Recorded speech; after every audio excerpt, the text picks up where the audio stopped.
Hola Madridistas. My name is Native. Welcome back to Native Cafe Madridista. What can I say, guys?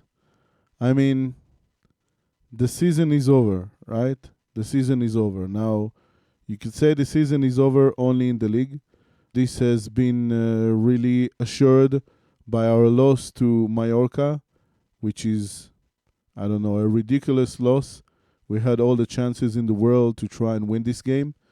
And it has been confirmed with the win of Barcelona over Atletico, which all I'm going to say is disgraceful refereeing. I really didn't like the refereeing, and I'm not going to say more than that. I mean, we can already congratulate Barcelona for winning the title. It's still early days. We still have El Clasico against them in May. But maybe until then, everything will be done and dusted. And the only thing we have to look at is the Champions League. Now, I'm not optimistic about that either, but I'm going to be a true Madridista and going to say, let's keep the odds open. It is another competition. It is 2 games, and in 2 games, anything can happen. You know, I just watched the Rueda de Prensa from Arbeloa press conference before the match, and he always says something about, like, I know that the player is very motivated, and I'm sure that he can bring, if he comes positive, we need to be very positive, we need to be determined, everybody needs to do their own role. And I don't hear him speak about football.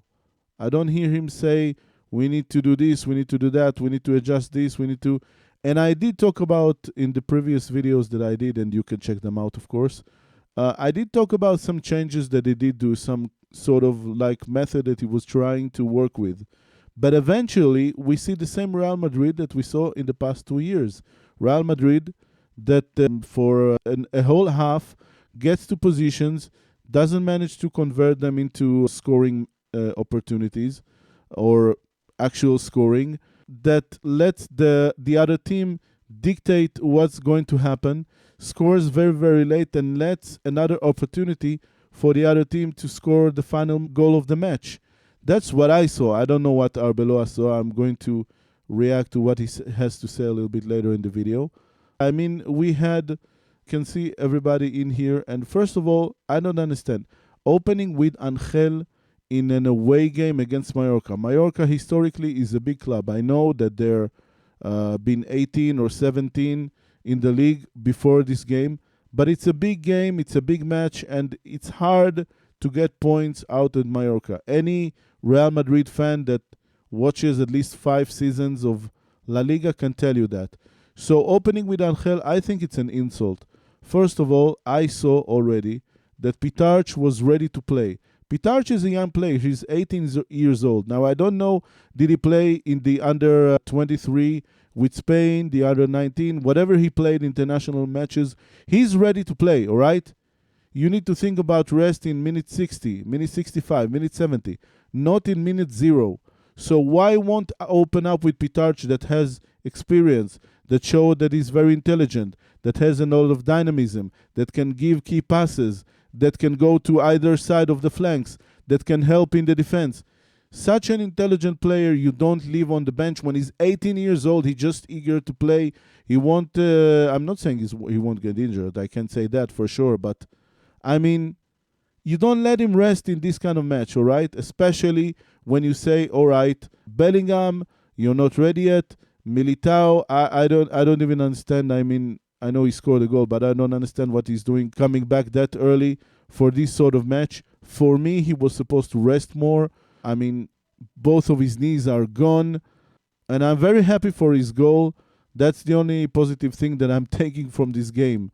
In the first half, there were 2 really good chances for Mbappe, and both of them have been just a little bit too deep in the pass. The pass has been just a little bit too deep. If it would have been just a little bit less, he would have got it in a better position and had better chances to score.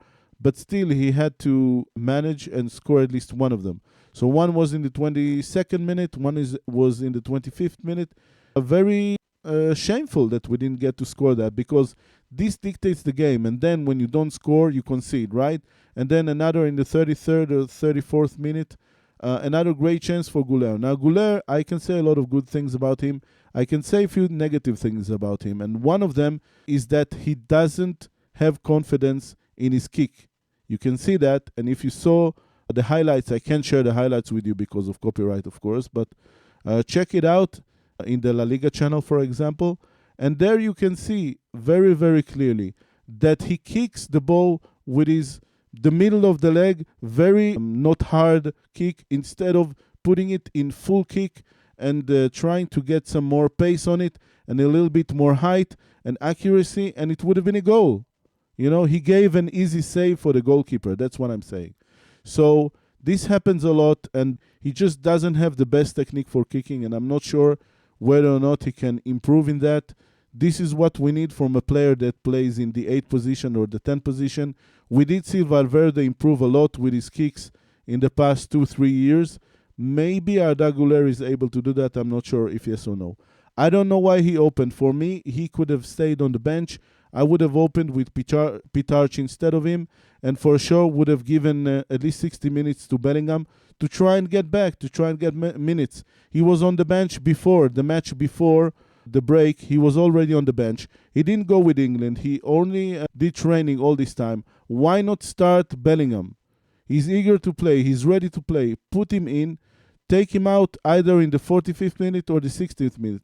You have more chances of scoring a goal. You need him to be able to adjust with the other players. So anyway, I wouldn't open with Güler. I wouldn't open with Angel. I told you what I do instead of that. The second thing, why keep opening with Diaz? Diaz is not a very accurate player. Now, I know that he was good together with Vinicius Jr. I know that he was good with him. But right now you need to score goals, right? And Mbappe is going to the left anyway, and he was coming from the left the way that he was used to some of his career. So you know that Gonzalo is fit, and I don't understand why do you open with Brahim. Mbappe comes from the left. He needs another attacker together with him. He's not going to be the clear number 9 in this role, right? So put Gonzalo, let him have minutes. You want to rest players, right? So let Gonzalo have the chance. And now he scored in the break with the under-23 or under-21 Spain. Why not give him more chances? He's shown that when he opens, he's very clinical. Let him get used to Mbappe. You want to give some rest to Vinicius, right? So why not open with Gonzalo? I think that was a mistake. I wouldn't have opened this way. And anyway, we need to talk about Huijsen. Huijsen, is he the right defender for Real Madrid? I don't know. I don't know. I keep seeing mistakes from him.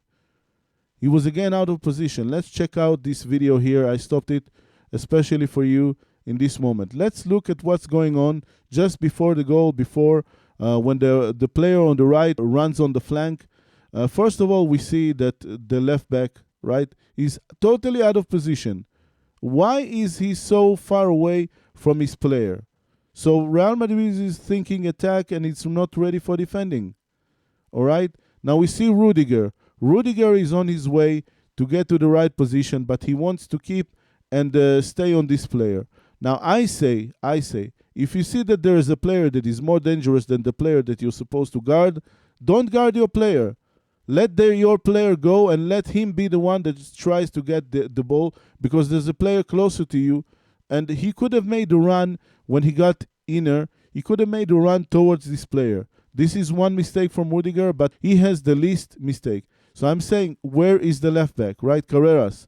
Now Huijsen, look where he is. What is he doing here? This is not the position where you're supposed to be as a defender. So he's supposed to guard two players? I don't understand. Rudiger is supposed to guard two players. Is he a magician? He's 33 years old. He's coming back from 2 very long injuries. So what is he supposed to do? I don't understand what Huijsen is doing. Again, I think that this is Morales. If I'm not wrong, this is the player that has scored. I'm not sure, but I think that it's going to keep on going around, whether it is this player or that player. Look at where Camavinga is. Camavinga is supposed to be the lower player here to help, because we see that Tchouaméni is a little bit more forward. He tried to score maybe before that. So Camavinga has to replace him. He is the player that has to take responsibility. Don't expect it from Angel. Don't expect it from Angel. Angel is a new player. So where is he? He's lagging behind his attacker that he's supposed to guard. So of course he can't continue the run with him. I heard a pundit say, where was Camavinga not running with his player? That's true. But look at this before the goal starts, and you can judge for yourselves, guys. By the way, check out La Liga. I'm not doing a replacement. This is like a screenshot. I'm not going to show any football inserts here. And so many mistakes. Now, we did manage to score a goal. When did we score a goal? In the 88th minute. You can't score a goal in the 88th minute and always expect that in extra time you will be able to score the winning goal. That's not how football goes. And what did Real Madrid do? They weren't concentrated again in defense, and they let the player that already scored 18 goals before this game, 18 La Liga goals, second only to Mbappe, Murici, they let him be completely free and just decide where he's going to put the ball. Our goalkeeper can't do anything. Lunin can't do anything against that.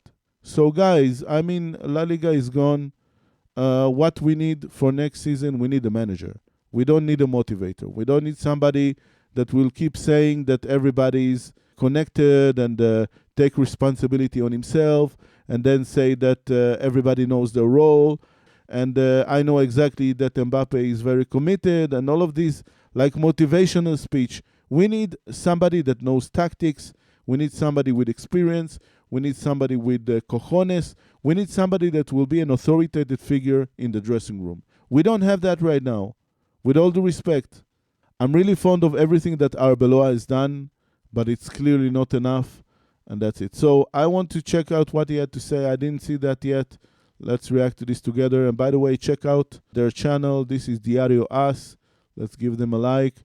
I'm not doing a substitute, so check out the original. Let's see what he had to say, or part of what he had to say, at least. Shameful loss. Shameful loss. The season is gone. The season is gone. Está más difícil que antes de empezar el partido. Nos quedan 8 jornadas y básicamente lo que le he dicho a los jugadores. Esté como esté la liga, la distancia que tengamos con el Barça. Yeah, we have 8 games and we have 7 points deficit. Even if we win Barcelona, it's still 4 points. So what are we saying? That we're going to win 8 straight games? This team can't win 8 straight games in the league. It doesn't have what it takes to win 8 straight games in the league. So, all right, let's keep going. Nuestro siguiente objetivo es ganar los 8 que quedan. Y para hacerlo tenemos que jugar mejor de lo que hemos hecho hoy, rendir a un nivel mucho más alto. Somos conscientes. Claro que está todo más difícil porque quedan menos jornadas y la distancia esta noche puede ser mayor, pero nuestro objetivo tiene que ser el mismo. Yeah, it's going to be much more difficult because you didn't come prepared for this match. You just said, oh, I'm going to let everybody rest. It's not really terrible. It's just Mallorca. There are 17 in the league. We're going to beat them for sure. I don't need everybody. Also, like Vinicius stays on the bench, 1-0 down, an away game. You're about to lose the entire season for this specific match, and you don't bring him in the 45th minute, him together with everybody else that you want to help you succeed in the game. So you just leave them on the bench. Hola Álvaro, buenas tardes. Miguel Ángel Díaz en directo en el tiempo de juego de COPE. En la primera parte el equipo ha generado más ocasiones, ha tenido varias. Kylian, ha estado muy bien el portero de Mallorca.